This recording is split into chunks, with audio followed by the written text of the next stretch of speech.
Godavari cinema కోసం వేటూరి గారు రాసిన పాట రామ చక్కని సీతకు. అందులోని వాక్యాలు చూడండి. చుక్కనడిగా తిక్కునడిగా చెమ్మగిల్లిన చూపునడిగా నీరు పొంగిన కనులలోన నీటి పొరలే అడ్డు నిలిచే చూసుకోమని మనసు చెప్పే మనసు మాటలు కాదుగా. చుక్కని దిక్కుని అడుగుతూ ఆమె అతని కోసం కళ్ళతో వెతుకుతోందిట. కానీ సందేహపు పొరలు కళ్ళ నిండా కన్నీర్లా కమ్మి ఏమీ కనిపించకుండా అడ్డుపడుతున్నాయి.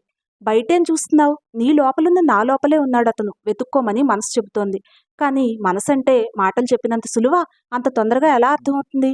అంటే ఆమె సందేహం చూపులాంటి జ్ఞానేంద్రియాన్ని నడిపించే జ్ఞానానిది, బుద్ధిది. అది ఎప్పుడూ తర్కిస్తూ అనుమానిస్తూ ఒక్కోసారి అసలు నిజాన్ని చూడనివ్వదు. ప్రేమ మాత్రం మనసుకు సంబంధించింది.